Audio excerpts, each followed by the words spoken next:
අපි කතා කරන්නේ මේ වගේ ඉල්ලුම් වක්‍රයක් තිබුණාම මේකේ මිල ඉල්ලුම් නම්‍යතාවය මනෝමයෙන් කියන්නේ කොහොමද කියන එක. ඒක පුරුදු වුණාම හරි ලේසි MCQ ප්‍රශ්න පත්‍ර වලට පාවිච්චි කරන්න පුළුවන්. ඒ වගේම අපි රචනා ප්‍රශ්න පත්‍රවලදී උත්තර හොයනකොටත් අපිට පුළුවන් මේක ක්‍රොස් චෙක් කරගන්න. ඒ කියන්නේ අපි සාමාන්‍ය විදිහට කොහොමද හදන්න එපේ. හදපු උත්තරේ නිවැරදිද කියලා බලා ගන්නත් මේ ක්‍රමේ පාවිච්චි කරන්න පුළුවන්. අපි හිතමු මෙන්න මේ වගේ ඉල්ලුම් වක්‍රයක් ඔයාලට දීලා තියෙනවා. නැත්නම් ඔයාලා ඇඳගත්ත ඉල්ලුම් වක්‍රයකුත් තියෙනවා. මේකේ යම් මිලකදී නම්‍යතාවය හොයන්න තියෙනවා. ඒතර සාමාන්‍ය ක්‍රමයට අපි ඉස්සෙල්ලම හදමු. දැන් අපි හිතමු රුපියල් 4දී අපිට හොයන්න ඕනේ කියලා. ඒතර දැන් මොකද්ද සාමාන්‍ය ක්‍රමේ වාත් එක පුරුදු වෙන්න හදමු. එතකොට මතක් වෙනවත් නේ. ඒතර ඔන්න සාමාන්‍ය ඉල්ලුම් ලේඛනයක් අපි ගන්නවා. තමන්ට කැමති මිලක් ගන්නවා. රුපියල් 4 කියවකෝ අපි රුපියල් 4දී ඉල්ලන ප්‍රමාණය 60යි. දැන් තව මිලක් ඕනනේ අපිට ඉතින් මොකක් හරි මිලක්. හරි. ඒ මිලක් ගමු අපි. මිල රුපියල් 6 ගමුකෝ අපි. මිල රුපියල් 6දී ඉල්ලන ප්‍රමාණය 40යි. දැන් අපිට රුපියල් 4දී නම්‍යතාවය හොයන්න ඕන. දැන් අපි දන්නවා දී යන්න තිබ්බොත් ලක්ෂ නම්‍යතාවය කියලා. සමහර දරුවන්ට ඔය එක කරුවක් තියෙනවා. අපි පස්සේ දවසේ කතා කරමු. ලක්ෂ නම්‍යතාවද චාප නම්‍යතාවයද කියලා හොයාගන්නේ කොහොමද? දී යන්නෙන් තමයි හොයාගන්නේ. 4දී දී යන්න තිබ්බොත් 1 ලක්ෂයයි. ඒක සාමාන්‍යයෙන් අපි මිල ඉල්ලුම් නම්‍යතාවය හොයන සූත්‍රය මොකද්ද? ඩෙල්ටා Q යට ඩෙල්ටා P වැඩි කිරීම P බෙදීම Q. දැන් මේ සූත්‍රයට අපි මේ දත්ත දෙක ඇප්ලයි කරමු. ඩෙල්ටා Q කියන්නේ මේ දෙන්නගේ වෙනස ඍණ 20යි. ඩෙල්ටා P කියන්නේ මේ දෙන්නගේ වෙනස 2යි. අපිට හදන්න ඕනේ මිල අපි රුපියල් 4 දෙනේ හදන්න යන්නේ. ඒ නිසා හදන්න ඕනේ මිල රුපියල් 4යි. ඒ මිලේදී ප්‍රමාණය ඒකක 60යි. දැන් මේක සුළු කරන්න බලන්න. එතකොට 20 බිඳුවට බිඳුව කැපෙනවා. දෙවරක් 1යි දෙවරක් 3යි. දෙවරක් 1යි දෙවරක් 2යි. 2 බෙදීම 3.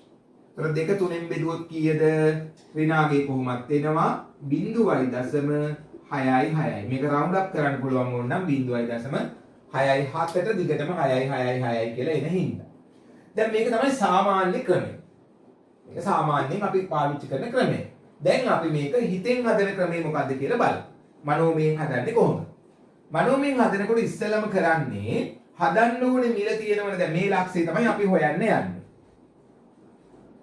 මේ ලක්ෂේ නම්‍යතාවය. හදන්න ඕනේ මිල කීයද? 4යි. හදන්න ඕනේ මිල 4යි. එතකොට ඒක දානවා ඉරට උඩින්. හරිද?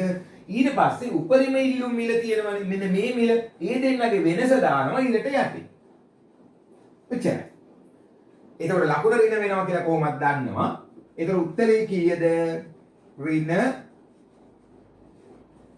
0.6යි 6යි.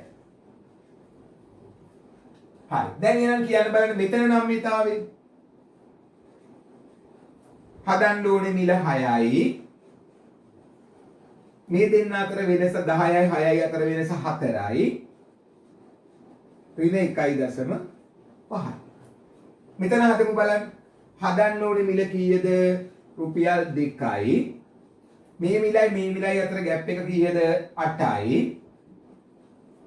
තොර 8න් 2යි කියන්නේ 4න් 1යිනේ. 4න් 1යි කියලා කියන්නේ ඍණ 0.2යි 5යි.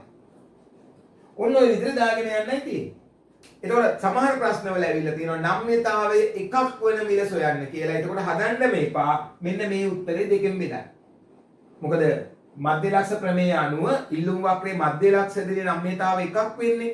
එතකොට නම්‍යතාවයේ මධ්‍ය ලක්ෂයේදී එකක් වෙනකොට මේ පාදෙත් මධ්‍ය ලක්ෂය වෙනවා. මේ පාදෙත් මධ්‍ය ලක්ෂය වෙනවා. එහෙමනම් මෙන්න මේ තියෙන ඉලක්කම. ඒ කියන්නේ උපරිම ඉල්ලුම් මිල දෙකෙන් බෙදුවොත් එන මිල තමයි නම්‍යතාවයේ එකක් වෙන මිල. තව විශේෂ ලක්ෂණයක් ඕකේ තියෙනවා. නම්‍යතාවය එකක් වෙන මිලේදී අයභාරය උපරිම වෙනවා. ඒ නිසා ඔයාලගෙන් ඇහුවොත් එහෙම අයභාරයේ උපරිම වෙන මිල කීයද කියලා ඒත් ගන්න ඕනේ මේකේ මධ්‍ය ලක්ෂය.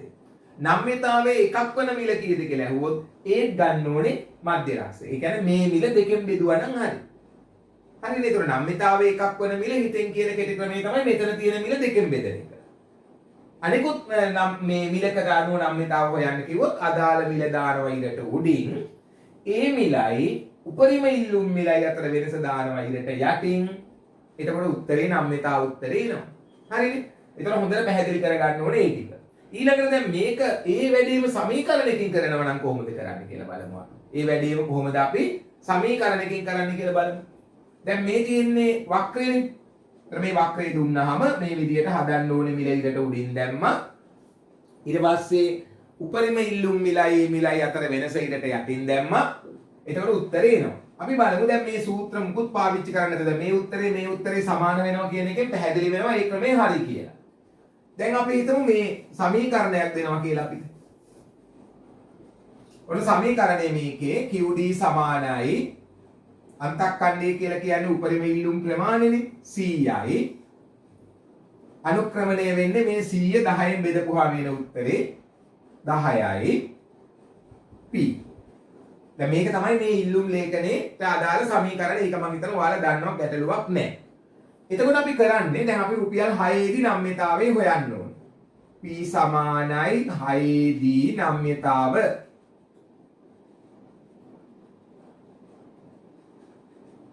මේ හොයන්න ඕනේ. එතකොට අපි කරන්නේ අර මූල ධර්මයේ අනුව දැන් මේ වක්‍රය අවතක කරන්න අපිට හදන්න ඕනේ මිල රුපියල් 6යි. ඔන්න 6 දානවා ඉරට උඩින්. ඊට පස්සේ කරන්නේ මෙයාගෙන් බෙදන්න. අන්තක්කණ්ඩේ අනුක්‍රමණයෙන් බෙදන්න. දැනකට බලන්න එපා. අන්තක්කණ්ඩේ අනුක්‍රමණයෙන් බෙදන්න. ඔය අන්තක්කණ්ඩේ අනුක්‍රමණයෙන් බෙදපුවාම තමයි මෙතන තියෙන උපරිම ඉල්ලුම් මිල එන්නේ. එතකොට දැන් 100 10න් බෙදුවොත් කීයද? 10යි.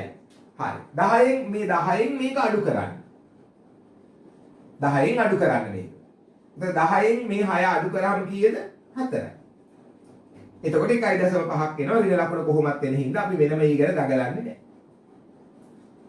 හරිනේ. හරි. තව මිලකදී හොයමු අපි. තව මිලකදී හොයමු. රුපියල් 2ේදී හොයමු බලන්න. රුපියල් 2. එතකොට අපි හදන්න ඕනේ මිල කියලා දාන්නේ කීයද? රුපියල් 2. රුපියල් 2 ඉරට උඩින් දැම්මා. ඊට පස්සේ මේකෙන් බෙදුවා. 100 10න් බෙදුවම 10යි. 10න් මේ ගාන අඩු කරා. 10න් 2ක් 8යි. 8න් 2යි කියන්නේ 4න් 1යි. 4න් 1යි කියන්නේ 0.25. පැහැදිලි නේද? එතකොට ඔන්න එහෙනම් හිතෙන් උත්තරේ ගන්න ක්‍රමය. මේක ටිකක් ප්‍රැක්ටිස් කරපුවාම ඔයාලට හිතෙන් උත්තරේ කියන්න පුළුවන්. දැන් අපි දැන් දැකපුවාම ටක් ගාලා උත්තරේ හිතෙන් කියන්න පුළුවන්. ඒතර වක්‍රයක් දැක්කත් ඔයාලට දැන් හිතෙන් උත්තරේ කියන්න පුළුවන්. හදන්න ඕනේ මිල උඩට දැම්මා. ඒක හිතෙන් කරන්න පුළුවන්නේ. ඊට පස්සේ අර උපරිම ඉල්ලුම් මිල. ඒ කියන්නේ මෙතන මිලයි ඒ හදන්න ඕනේ මිලයි අතර වෙනස ඉරට යටින් දාලා සුළු කරපුවාම මිල ඉල්ලුම් නම්‍යතාවය එනවා. සමීකරණයක් දීලා තියෙනවා නම් හදන්න ඕනේ මිල ඔයාලට දෙනවනේ. ඒ මිල දැම්මා ඉරට උඩින්. මෙයාගෙන් බෙදලා එන උත්තරෙන් අර ගාන අඩු කරලා යටින් දැම්මා. ඒතර උත්තරය එනවා. හරිම පහසුයි. දැන් ඊළඟට තව එකක් මම කියලා දීලා මේක අවසන් කරන්නම්. නම්‍යතාවය එකක් වෙන මිල. දැන් මම කියවනේ මේ වෙලාවේදී මෙයාව දෙකෙන් බෙදන්න කියලා. නම්‍යතාවය එකක් වෙන මිල එනවනේ මේ ක්‍රමේදී දෙපාරක් බෙදන්න. ඒ කියන්නේ මෙයාගෙන් බෙදලා එන උත්තරය ආයෙ දෙකෙන් බෙදන්න. හරි ලේසි. අන්තක්කණ්ඩේ අනුක්‍රමණයෙන් බෙදනවා. ඒ උත්තරයක් එනවා. ඒ උත්තරය ආයෙ දෙකෙන් බෙදන්න. හරි. තව එකක් අපි එහෙම හදලා මේ වැඩි අවසන් කරමු බලන්න. වෙන සමීකරණයක් ගමු අපි. QD සමානයි 32 අඩු කිරීම 8යි P.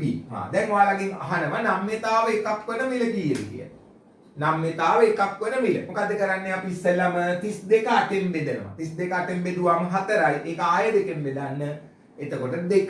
එහෙනම් රුපියල් 2ේදී තමයි මේ අවස්ථාවේදී මිල ඉල්ලුම් නම්‍යතාවය එකක් වෙන්නේ. ආයෙ ප්‍රැක්ටිස් කරන්නත් ඕනේ. හින්දා තව එක ගානක් අපි හදමු. මිල රුපියල් 2ේදී නම්‍යතාව බලමු අපි. 2ේදී. හරි 2ේදී නම්‍යතාව එකයි. ඒක හරි අපි හැදුවනේ 2 ඕනේ නැහැ. එහෙනම් අපි ගමු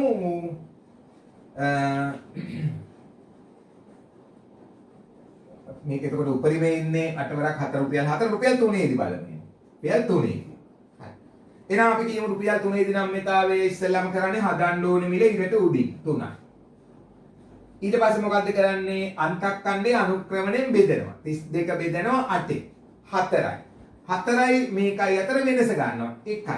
එහෙනම් උත්තරේ කීයද? ඍණ 3යි. ඔන්න ඔය විදිහට ඊටාම පහසුවෙන් නම්‍යතාවයේ මනෝමයෙන් හැදීමේ හැකියාවක් තියෙනවා. එහෙනම් ලේඛනයක් මේ වක්‍රයක් දුන්නත් සමීකරණයක් දුන්නා දැන් ඔයාලට නම්‍යතාවය හිතෙන් කියන්න පුළුවන්. ඒක කරලා ප්‍රැක්ටිස් කරන්න. එතකොට ඊටාම ඉක්මනින් නම්‍යතාව හදන්න පුළුවන්. මෙවැනි කෙටි ක්‍රම ඔයාලට MCQ පේපර් එක කරද්දී කාලය ඉතුරු කරගන්න ප්‍රයෝජනවත් වෙයි කියලා හිතනවා.